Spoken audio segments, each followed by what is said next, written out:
యేసుక్రీస్తు నామమున మీ అందరికీ వందనాలు. ఈరోజు ధ్యానాంశముగా లేవియ కాండం నుంచి కొన్ని వచనాలు మనం ధ్యానించుకుందాము. గత కొన్ని వారాలుగా ఆది కాండంలో కొన్ని భాగాలని మనం ధ్యానించుకున్నాం. నిర్గమ కాండంలో మోషే గురించి. అంటే ఆది కాండంలో ఆ వ్యక్తుల నుంచి మాత్రమే కాదు, చాలా విషయాలు ఉన్నాను.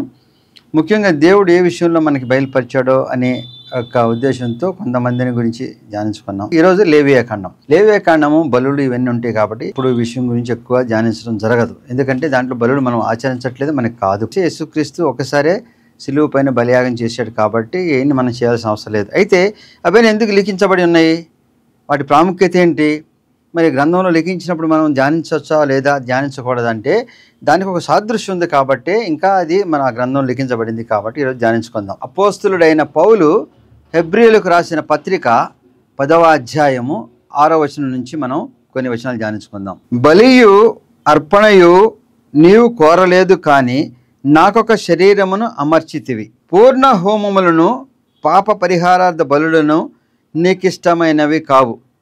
అప్పుడు నేను గ్రంథపు చుట్టలో నన్ను గూర్చి వ్రాయబడిన ప్రకారము దేవా నీ చిత్తము నెరవేర్చుటకు ఇదిగో నేను వచ్చి ఉన్నానంటిని. బలులు అర్పణలో పూర్ణ హోమములో పాప పరిహారాది బలులను నీవు కోరలేదనియు అవి నీకు ఇష్టమైనవి కావనియు పైన చెప్పిన తర్వాత ఆయన నీ చిత్తం నెరవేర్చుటకు ఇదిగో నేను వచ్చి ఉన్నానని చెప్పుచున్నాను. ఇవేం చెప్పబడింది?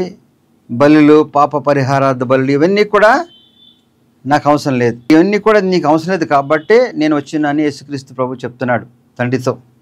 నీకు అన్నీ ఇష్టమైనవి కాదు కాబట్టి నేను లోకంలోకి వచ్చాను, నాకు మంచి శరీరాన్ని అమర్చావు అంటే ఆ బలుల బదులు ఆయన బలియాగం చేయడానికి లోకంలోకి వచ్చాడని చెప్తున్నాడు. ఈ బలులు ఇవన్నీ కూడా లేవి కాండంలో రాసినప్పుడు మరి ఎందుకు ఆచరించవలసి వచ్చింది, ఎందుకు ఆచరించమని చెప్పారు? హెబ్రీయులకు రాసిన పత్రిక 9వ అధ్యాయము 22వ వచనం మనం చూస్తే, రక్తము చిందింపకుండా పాప క్షమాపణ కలగదని సామాన్యముగా చెప్పవచ్చును. ధర్మశాస్త్రం ప్రకారం అన్ని రక్తము చేత శుద్ధి చేయబడాలి, రక్తము చిందించకుండా పాప పరిహారార్థం జరగదు. మరి లేవి కాండం రాసిందంతా బలుల గురించి అదే. మరి అంత స్పష్టంగా రక్తము చిందించకుండా జరగనప్పుడు, బలులు ఇవన్నీ కూడా అవసరం లేనప్పుడు ఏ రీతిగా మరి పాప క్షమాపణ జరుగుతుందంటే, మరి ఆ బలుల నిమిత్తమై ఆ యొక్క యేసుక్రీస్తు ప్రభువాన్ని లోకంలో పంపించినప్పుడు నాకు ఒక మంచి శరీరాన్ని అమర్పించి ఈ లోకంలో పంపించావు. యేసుక్రీస్తు యొక్క శరీరం ఒక్కసారి అర్పింపబడు చేత ఆ చిత్తమును బట్టి మనము పరిశుద్ధపరచబడి ఉన్నాము. బలుల వలన కాదు అన్నప్పుడు దేవుడు తన కుమారుని పంపించి ఆయన మంచి శరీరం అమర్చి ఆయన బలియాగం చేసి ఆ యొక్క బలులకి సాదృశ్యంగా చేయవలసిన గురించి లిఖించబడిన విషయాల గురించి మనం ధ్యానించుకుందాం. ఇశ్రాయేల్ జనాంగము ఐగుప్తు పరవాసం నుంచి మోషే విడిపించి తీసుకుని వచ్చాడు. నిర్గమకాండంలో మనం ధ్యానించుకున్నాము. వీరికి దేవుడు మరి ఏ రీతిగా ఆ జనాంగం ఉండాలో, ఏ రీతిగా దేవునికి ఇష్టమైన వారు అంటే యాజక సమూహముగా ఉంచుతానని వాగ్దానం చేశాడు దేవుడు. వారిని పక్షిరాజు రెక్కల మీద ఏ రీతిగా క్షేమంగా చేరుస్తానో ఆ స్థలానికి చేరుస్తానని వాగ్దానం చేసిన దేవుడు ఆ రీతిగా వారిని చేర్చాలంటే వారు ఏ రీతిగా ఉండాలి, దేవునితో నడిచే రీతిగా మనుషులు ఉండాలంటే మరి ఎంతో పరిశుద్ధతతో కలిసి ఉండాలి. పరిశుద్ధత అనగానే మనం చాలా ఆలోచిస్తాం, అమ్మో పరిశుద్ధంగా ఉండటం అంటే ఇది చాలా క్లిష్టమైనది.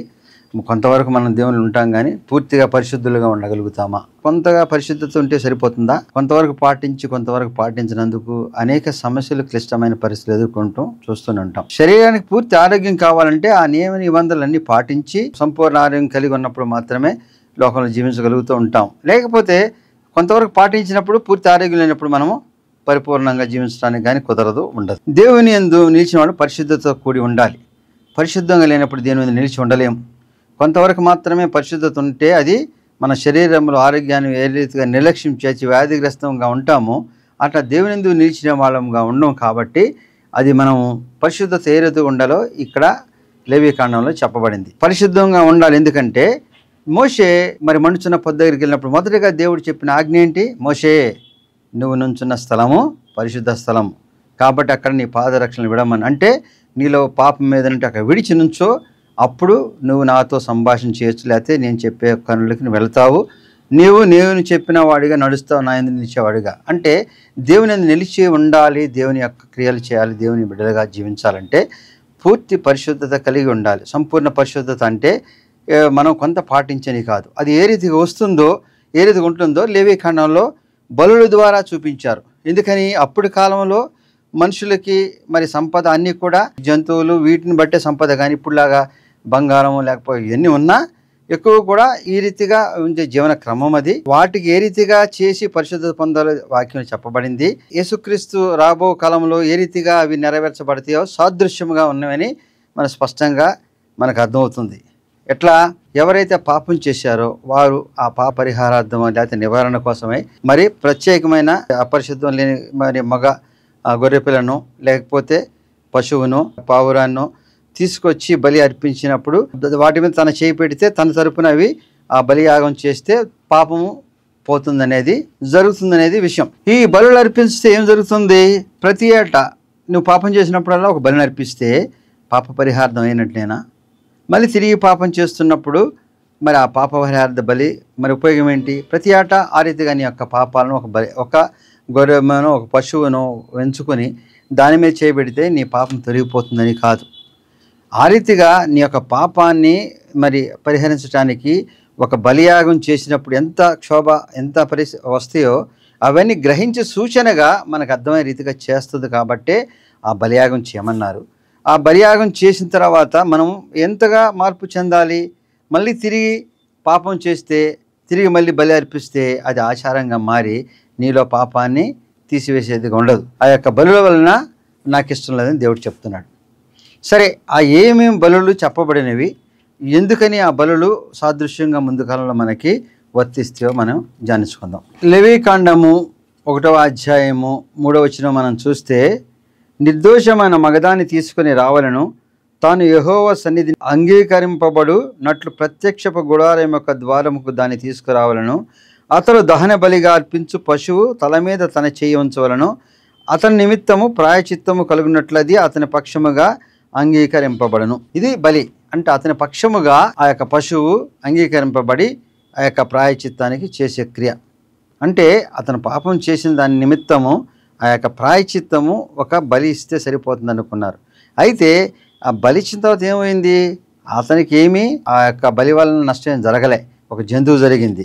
కానీ ఆ సూచనగా చూసినప్పుడు మనిషిలో మార్పు చెంది మరొకసారి అటువంటి పాపం చేస్తే పశువు బలి తనే బలి అయ్యే పరిస్థితి వస్తాయని గ్రహించక ఏటేటా చేస్తున్నప్పుడు ఈ బలులు నాకు వద్దని దేవుడు చెప్తున్నాడు. అయితే ఈ బలులు నిర్దేశించిన విధానము సూచనగా ముందు కాలంలో జరిగే క్రియను మనం ఒకసారి చూసినప్పుడు, మొదటగా దహన బలి, రెండవదిగా నైవేద్యం, 3గా సమాధానార్థ బలి, 4 పాప పరిహారార్థ బలి, 5 అపరాధ పరిహారార్థ బలి. ఈ రీతిగా ఈ 5 కూడా చేసినప్పుడు పరిశుద్ధత పొందే రీతిగా మనకి గ్రంథం లిఖించబడి, మనము దేవుని సన్నిధిలో దేవునితో ఉండాలంటే పరిశుద్ధత అవసరం. ఆ పరిశుద్ధత చేయటానికి ఈ 5 కూడా ఆచరించే రీతిగా జరిగినాయి. వీటిలో మొదటిగా దహన బలి. దహన బలి అంటే దహించడం అని తెలుసు కదా, అగ్ని చేత దహించబడేది. దహన బలిలో ఏమి జరుగుతుంది? దేవునికి అర్పించుకునేవన్నీ అక్కడ అర్పిస్తే వాటిని అన్ని దహించేసి సంతృప్తి చెంది బలి ఇవ్వడం. ఇది మనం చూస్తుంటే చాలా ఇతర మతాల్లో కూడా కనబడుతుంది. ఈ బలులు ఐగుప్తులు కూడా చేస్తూ ఉంటారు. అయితే ఇక్కడ లిఖించబడినట్లుగా దహన బలి అంటే ఏంటి? దహన బలిలో మరి యొక్క బలిగా యాగం చేస్తే మనిషి యొక్క పాపాలన్నీ తీసివేయబడుతుంది. ఏంటి చేయాలి? అక్కడ పరిశుద్ధమైన ఒక మగ పశువును, గొర్రెపిల్లను లేకపోతే పావురాలను అర్పించాలి. అర్పించినప్పుడు వాటి తల మీద చేయబెట్టినప్పుడు అవి ఆ బలి చేసిన రక్తం ప్రోక్షించి బలియాగం చేస్తారు. ఆ రీతిగా బలి అవుతుంది. కానీ దేనికి సాదృశ్యం? మనిషి యొక్క పాపాలను మరి దేవుని సన్నిధిలో అర్పించుకోవటం.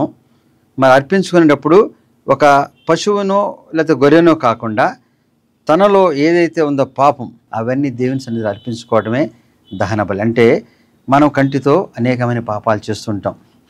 మన కంటి చూపుతో చేసిన మోహించినట్లని మరి స్త్రీ గురించి చెప్పిన విషయంలో వాక్యం చెప్పబడింది. ఆ రీతిగానే నోటితో అనేకమైన దుర్మార్గపు మాటలు, దుర్మార్గపు క్రియలు చేస్తుంటాం. అంతరంగంలో అనేకమైన దోషక్రియలు విరుద్ధంగా చేస్తూ ఉంటాం మన కాళ్ళతో, చేతులతో. ఇదిగా మనము మన జీవితంలో అనేకమైన క్రియలలో పాపం చేస్తున్నాం.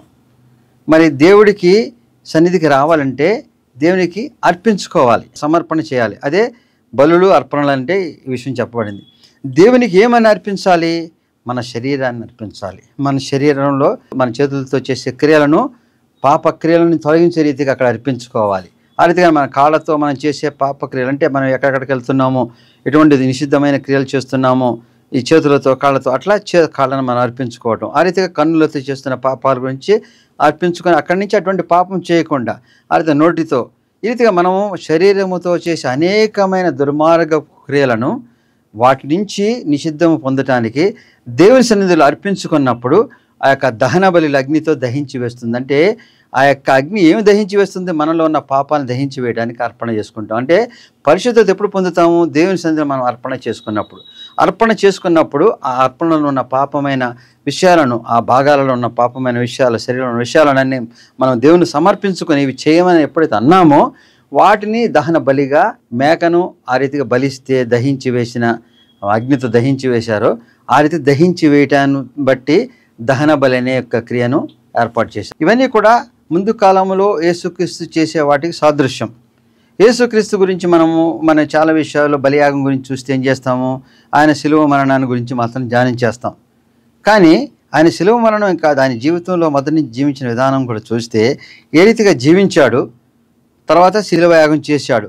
ఇవన్నీ కూడా 5 భాగాలుగా మనము ఈ బలియాగంలో కనబడుతుంది. ఏ రీతిగా ఆయన జీవించినప్పుడు మొదటి నుంచి కూడా దేవుని అనుజ్ఞ అనుసారమే జీవించాడు. పరిశుద్ధమును దేవునికి అనుకూలమైన సజీవ యాగముగా మీ శరీరంలో ఆయనకు సమర్పించుకోండి, దేవుని వాత్సల్యతను బట్టి మిమ్మల్ని బతిమాలుకొనుచున్నాను. శరీరం పరిశుద్ధత కొరకు ఆయనకు అర్పించుకుంటే, మనలో ఉన్న పాపాన్ని మొత్తం ఆయన సన్నిధిలో మనం అర్పించుకొని, మన యొక్క అవయవాలు ఏదన్నా తీసివేయమని ఎప్పుడైతే దహన బలికి అర్పించామో, ఎప్పుడైతే దేవుని సన్నిధికి అర్పించామో, వాటిలో దహన బలి ఏం చేస్తుంది? ఆ అగ్నితో అంతే కాల్చివేస్తుంది. ఆ రీతిగా మన పాపాలను దేవుడు తుడిచివేసి, ఆ కాల్చివేసి తీసేసే క్రియనే దహన బలి అంటారు. అటువంటి క్రియ జరిగినప్పుడు మన శరీరము పరిశుద్ధత పొందినప్పుడు దేవుని బిడ్డలుగా జీవిస్తాం. మరి యేసుక్రీస్తు ప్రభువారు కూడా లోకంలోకి వచ్చి తన శరీరాన్ని సజీవ యాగానికి సిద్ధం చేశానని చెప్తున్నాడు. ఆయన మరి జీవించినంత కాలం ఎప్పుడు దేవుని విరుద్ధమైన క్రియలు చేయలే.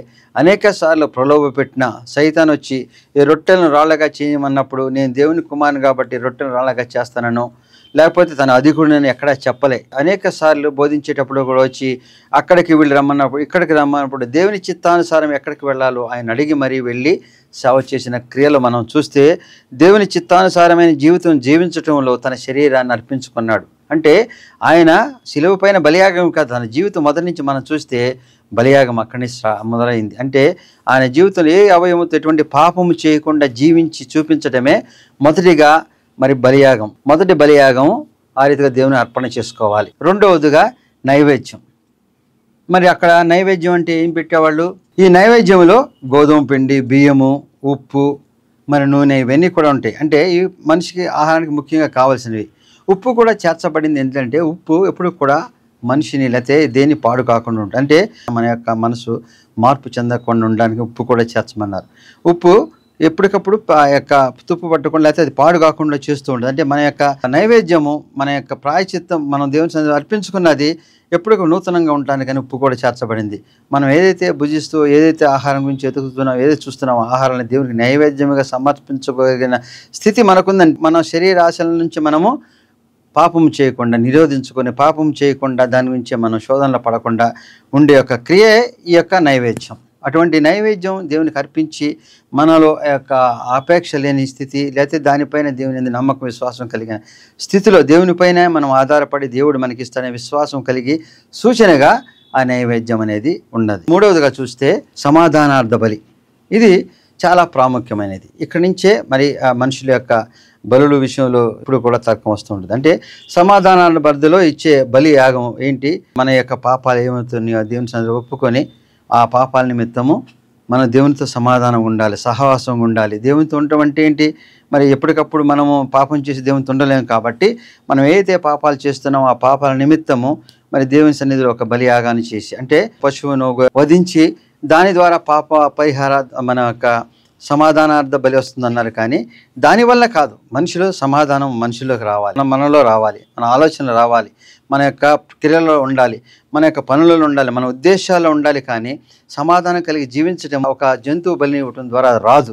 ఆ జంతువు బలి ఇచ్చిన మరుక్షణం మరి మామూలుగా మనిషి స్థితి ఉంటుంది కాబట్టి ఆ యొక్క క్రియ అక్కడితో ఆగిపోతుంది. ఆ రీతిగా బలి ఇచ్చినప్పుడు దాని సూచనగా చూసి మనిషి ముందు కాలం చేయకూడదని నిర్దేశించబడిన యొక్క క్రియ ఆచరణ క్రియగా జరిగింది. కానీ మార్పు దిశగా ఎప్పుడైతే చెందలేదో వాటిని ఆపి వాటికి సాదృశ్యముగా పాపాలను అవన్నీ కూడా తిరిగి చేయకుండా ఆ బలులు నిమిత్తము తన యొక్క మనసును అర్పించుకుని మరి దేవుని సన్నిధిలో ఉండటమే సమాధానార్థ బలి. అపోస్తలుడైన పౌలు రోమీయులకు రాసిన పత్రిక 5వ అధ్యాయము 1వ వచనం మనం చూస్తే, కాబట్టి విశ్వాస మూలమున మనము నీతిమంతులుగా తీర్చబడి మన ప్రభువైన యేసుక్రీస్తు ద్వారా దేవునితో సమాధానము కలిగి ఉందము. మనకున్న విశ్వాసాన్ని బట్టి నీతిమంతులుగా తీర్చబడతాం. విశ్వాసమే మన నీతిమంతులుగా తీర్చడానికి మొదటి క్రియ. అబ్రహాము దేవుని విశ్వాసం ఉంచాడు. ఆ రీతిగా విశ్వాసంతో ఉన్నవాడు మాత్రమే నీతిమంతులుగా తీర్చబడతాడు. దేవుడు నిజమైన దేవుడు, ఆయన రక్షకుడు, ఆయన మనల్ని కాపాడి నడిపించేవాడు అనే విశ్వాసము మనలో ఉన్నప్పుడు ఆ విశ్వాసాన్ని బట్టి ఆ సృష్టికర్త ఈ లోకంలో మనం ఉండటానికి కారణభూతునైన వాడు, మనల్ని అనుక్షణం నడిపించేవాడు ఆయనని విశ్వసించినప్పుడు, అయితే ఆ విశ్వాసము ద్వారా మనం నీతిమంతులుగా తీర్చబడి యేసుక్రీస్తు ద్వారా సమాధానం కలిగి ఉంటాం. యేసుక్రీస్తు ద్వారా సమాధానం కలిగి ఉంటామంటే యేసుక్రీస్తు జీవితంలో ఏ రీతిగా సమాధానం పడి అన్ని విషయాల్లో ఉన్నాడు, ఎవరిపైనా ఆగ్రహించకుండా, ఎవరిపైనా ఆయన పాపం చేయకుండా, నిందారహితుడిగా, దోషం లేనివాడిగా జీవిస్తూ ఇతరులకు ప్రేమను పంచి ఇతరులకు ఆదరణ చూపిస్తూ తన మార్గాన్ని ఎప్పటికప్పుడు తన ప్రేమమయ కృప కరుణ కటాక్షాలతో చూపిస్తూ నడిపిస్తున్నాడు. అనేక మందిలో ఆయన యొక్క ప్రేమను చూసి మార్పు దిశగా వారిలో ఉన్న కక్ష కార్పణ్యాలు మాని జీవిస్తానికి ఆయన మాదిరికరంగా చూపించాడు. అటువంటి సమాధానార్థమైన బలి యేసుక్రీస్తుకి సాదృశ్యంగా చెప్పబడిన బలి. అంటే ఈ లోకంలో ఈర్ష్య ద్వేషాలతో కాకుండా సమాధానం కలిగి జీవించడం అనేది చాలా ప్రముఖమైన విషయం. మనకున్న పరిస్థితిని బట్టి, మనకున్న ఆగ్రహాన్ని బట్టి ద్వేషముతో పగతో కాకుండా సమాధానం కలిగి ఉండాలంటే ఏది మనం మంచి చేయడానికి దేవుని అడిగి దేవుని చిత్తానుసారం మనం వెళ్ళటమే సమాధానం కలిగి ఉంటాం. మనకి ఇతరులు ఏదో చేశారని వెంటనే మనం చేయటం కాకుండా దేవుని సన్నిధిలో ఆ విషయాన్ని మనం ఎప్పుడైతే మనం మొరపెట్టినామో, దేవుని సన్నిధిలో మనం విన్నవించుకున్నామో తగిన మార్గం దేవుడు చూపిస్తాడు. మనిషి ఇతరులు చేసిన పాపాన్ని బట్టి, ఇతరులు చేసిన ద్రోహాన్ని బట్టి మనం తిరిగి చేస్తే మనం కూడా పాపులుగా ఉంటాం. మనం వాళ్ళు చేసిన అన్యాయానికి ప్రతీకారం మనం చేస్తే మనం కూడా వారిలాగానే పాపాత్మలుగా ఉంటాం. దేవుడు నీతిమంతుడిగా నిన్ను జీవించమంటే పాపంలో జీవించడానికి నువ్వు చేసే ప్రయత్నాలు పాపక్రియలు అవుతాయి. కాబట్టి సమాధానం కలిగి ఉన్నప్పుడు నీ తరపున నీ యొక్క క్రియలు దేవుడు ఏ రీతిగా ఇతరులకి చేయాలో చేస్తాడు. కాబట్టి సమాధానం కలిగి ఉండే రీతిగా యేసుక్రీస్తు జీవితంలో చూపించాడు. ఆయన ఎప్పుడు కూడా తన యొక్క జీవితంలో కోపాద్వేషాలను చూపించి కాదు, సమాధాన పడుతూ అంటే అన్ని విషయాలు ఇతరులకి తెలియజేస్తూ వారి యొక్క వారు తెలుసుకునే రీతిగానే ఆయన చివరికి ఆయన సిలువ మరణంలో ఎంతమంది ఆయనను దూషించినా, ద్వేషించినా, ఎన్ని రీతిలుగా ఆయన అవమానించినా వారిని ఆయన ఎప్పుడు గద్దించారు. వారు ఎందుకు దూషించారో వారు తెలుసుకొని ఆయన నిజమైన దేవుడు అనే రీతిగా ఆయన యొక్క సమాధానకరమైన జీవితం మనకు చూపించాడు. అటువంటి సమాధానార్థమైన బలి ఈ లోకంలో చేయాలంటే మనలో ఉన్న ప్రతి పాపాన్ని ఒప్పుకొని ఈ పాపాన్ని ఆ బలియాగంలో అగ్నిచేత దహించబడే రీతిగా మన పాపాలన్నింటినీ కూడా మనం ఒప్పుకొని దేవుని సన్నిధిలో ఉండటం అనేది సమాధానార్థమైన బలి. 4వదిగా పాప పరిహారార్థ బలి. అంటే మనకు తెలిసి చేసిన పాపము, తెలియకుండా చేసిన పాపము, మనకు అనుకోకుండా అనేక సందర్భాల్లో మనం పాపంలో ఉండటం, మనం ఒక పాపములు పడిపోయి బయటికి రాలేని పరిస్థితుల్లో అయితే అటువంటి జీవితం జీవిస్తున్నప్పుడు అటువంటి పాపంలో ఉన్న మనము పాప పరిహారార్థ బలి ద్వారా ఆ యొక్క రక్షణ పొందొచ్చు అని వాక్యం ఉంది. అంటే పాప పరిహారార్థ బలి చేసినప్పుడు మన యొక్క పాపాలను క్షమించబడి అటువంటి పాపం లేకుండా. అయితే ఈ పాప పరిహారార్థ బలి ఏ పశువు తల మీద చేయబెట్టి ఆ పశువును వధించడం ద్వారాను, బలి చేయటం ద్వారాను, లేదా గొర్రెపిల్ల చేయటం ద్వారా కాకుండా మరి యేసుక్రీస్తు ఈ లోకంలో మన నిమిత్తము తను శిలువ యాగం చేసి శిలువలో తను బలి అయిపోయి పాప పరిహారార్థ బలి చేసి, అంటే మన పాపాల నిమిత్తము ఆయన శిక్షించబడి ఆ ప్రాయశ్చిత్తం ఆయన చేసి మనము చేయకుండా చేయటానికి సూచనగా ముందు కాలంలో ఆయన బలియాగం చేయడానికి సాదృశ్యముగా అప్పుడు పాప పరిహారార్థ బలి అని ఒక పశువుని తీసుకొచ్చి ఆ పశువు ద్వారా ఆ బలియాగం చేస్తే పోతుందనుకున్నది పోలే. ఎందుకని బలియాగం అయిన తర్వాత మళ్ళీ తిరిగి పాపం చేసి ప్రతి ఏటా చేస్తున్న పాపాలు, ప్రతి ఏటా యాజకులు చేస్తున్న పాప పరిహారార్థ బలులు వ్యర్థమైపోయినాయి. ఎందుకని ప్రతి ఏటా పాపంలో చేసిన పాపంలో జీవిస్తున్నాడు కానీ మార్పు చెందిన దిశలో రాలే. యేసుక్రీస్తు మరి శిలువలో మరణం పొందిన తర్వాత శిలువ పైన బలియాగం చేసినప్పుడు దాన్ని చూసినప్పుడు ఆయన పాపము లేనివాడు కూడా పాపరహితుడై కూడా పాపుల నిమిత్తమై చేసి బలియాగాన్ని బట్టి ఆ బలియాగంలో ప్రాముఖ్యత అంటే తెలిసి పాప పరిహారార్థ బలి అంటే తిరిగి మళ్ళీ పాపం చేయకపోవటం, పాపం ఉండకపోవటం. అటువంటి పాపరహితుడిగా జీవించే గొప్ప మరి క్రియను బట్టి మనుషుల జీవితంలో పాపాలను చేస్తున్నామని, పాపం ఉన్నాని కాదు, ఆ పాపాలను క్షమించమని దేవుని అడిగి దేవుని సన్నిధిలో సమర్పణ చేసుకున్నప్పుడు ఆ పాప పరిహారార్థ బలి దహించి వేసినప్పుడు ఆ పాపను మరి చేయకుండా, పాపంలో ఉండకుండా పాప క్షమాపణ ప్రాయచిత్తం యేసుక్రీస్తు ద్వారా పొంది మరి ఆ యొక్క పాపాల నిమిత్తం తన పరిహారం చేయకుండా దేవుడు తన బిడ్డలను కాపాడుకుని గొప్ప యాగానికి మరి సరైన పాప పరిహారార్థ బలి అంటే మన యొక్క పాపాలను మనం తెలిసి తెలియకుండా చేసిన వాటిని దేవుని సన్నిధిలో ఒప్పుకొని ఇక ముందు చేయము అటువంటి క్రియలు, అటువంటి యోచనలో ఇతరుల పైన మనం అటువంటి పగతో కాకుండా మరి దేవుని ప్రేమను చూపించేవారుగా జీవిస్తామని మనం ఉన్నప్పుడు ఆ యొక్క పాప పరిహారార్థ బలిగా పరిశుద్ధత పొందుతారు. చివరిగా అపరాధ పరిహారార్థ బలి. అపరాధ పరిహారార్థ బలి అంటే దేవునికి వ్యతిరేకంగా చేసే క్రియలను, మనము మనుషులకి వ్యతిరేకంగా చేసే క్రియలను అపరాధ పరిహారార్థ బలి అంటారు. అంటే దేవుని దూషించు, దేవుణ్ణి తక్కువ చేసుకుని దేవుడు ఏం చేస్తాడు అనుకుని దేవునికి ఆజ్ఞానుసారంగా జీవించకపోవటం, మనము దేవునికి విరుద్ధంగా చేసే క్రియలు వస్తాయి. రెండవదిగా మనుషులకి మన ద్వారా అంటే మనం చేసే క్రియలు అనేక మందికి మరి వాళ్ళ యొక్క శోధనకు గురయ్యే పరిస్థితులు, అంటే ఇతరులకు మనం చేసే హాని, అపాయం, అపకారం, లేకపోతే ఇతరులకు మన క్రియల వలన చేసే ద్రోహం, ఇవన్నీ కూడా అపరాధ పరిహారార్థ బలి కిందకు వస్తుంది. అంటే మన దేవుణ్ణి నిందించడమే కాకుండా ఇతరులకు కూడా చేసే అనేకమైన దుర్మార్గపు క్రియలు, వాటన్నిటి నుంచి ప్రాయచిత్తం పొందాలంటే అపరాధ పరిహారార్థ బలి చేయాల్సి వస్తుంది. ఎవరో మనకు తెలిసిన బంధువులు, పిల్లలు వేరే స్థలంలో మనకి అననుకూల పరిస్థితులు ఉన్నారనుకోండి, దాన్ని చూసి మనం ఏం చేస్తాం, ముందుగా వాళ్ళకి చెప్పాలేదో మనకున్న రిలేషన్ బట్టి చెప్తే వాళ్ళు ఏమంటారు, ముందుగా మంచిగా చెప్తారా మన సమాధానం, అక్కడున్నాడు సర్లే అని ముందు వాళ్ళ లోపల ఉన్న ఏదో గంభీరంగా చెప్తారు. ఒకవేళ ఆ విషయం మనం ఎక్కువ చెప్పామనుకోండి, ఏదైనా ఉంటే సరే నీ పిల్లల్ని చూసుకోవా, లేకపోతే నేను చూసుకోలే, మా పిల్లలు మాకు తెలుసు అని చెప్తారు, కానీ వాళ్ళు ఒప్పుకోరు. అంటే చేస్తున్న దోహం తెలుసు కానీ ఆ రీతిగా మనం చెప్తారు. కాబట్టి మనం అది చూసి ఏం చేయాలి, మనం ఏం చేయకుండా ఉండాలి, ఏం మాట్లాడకుండా. ఎందుకని మాట్లాడితే ఇట్లాగా వస్తుంది, మీ అబ్బాయి బాగున్నాడా, నువ్వు బాగున్నావా, లేకపోతే మా మీద ఎందుకు మీకు, అటువంటి మాటలు విన్నప్పుడు ఎంతో క్షోభపడతాం. ఎందుకని నిజంగానే మనకెందుకు, కానీ వాక్యం ఏం చెప్తుంది, నువ్వు ఇతరుల విషయంలో చూసినప్పుడు నువ్వు చేయకపోతే అది పాపం కింద వస్తుంది అన్నాడు.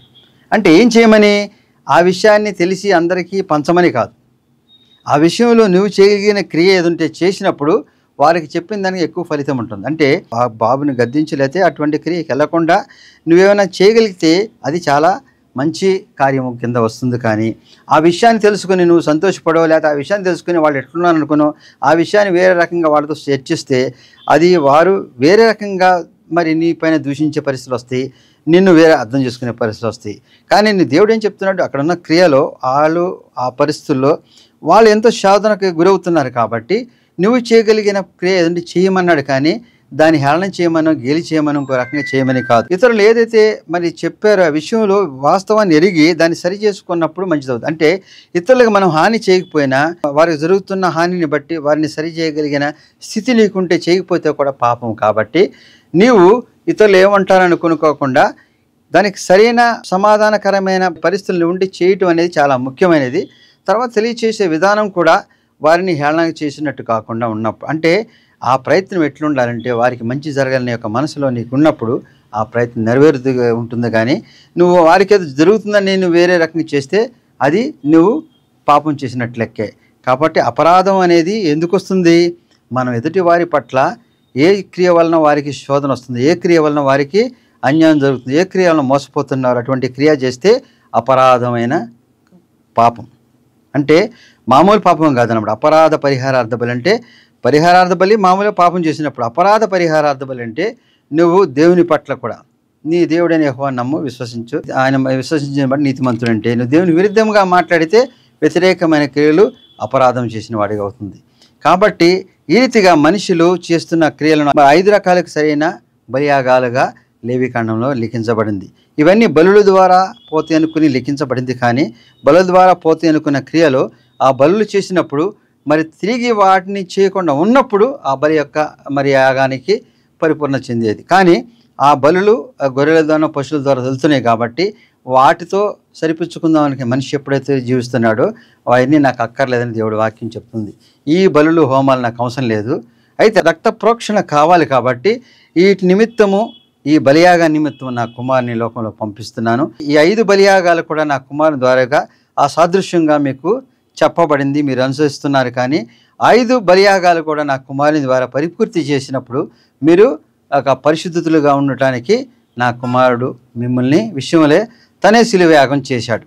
కాబట్టి ఈ పరిశుద్ధతను మీరు నిలుపుకొని ఆ పరిశుద్ధతను బట్టి దేవుని సన్నిధిలో జీవించాలి. ఏది మొదటిగా మనము బలియాగం చేయాలంటే మనలో ఉన్న అవయవాలు ఎటువంటి పాపాన్ని ఒప్పుకునే ముందు చేయకుండా ఉండాలి.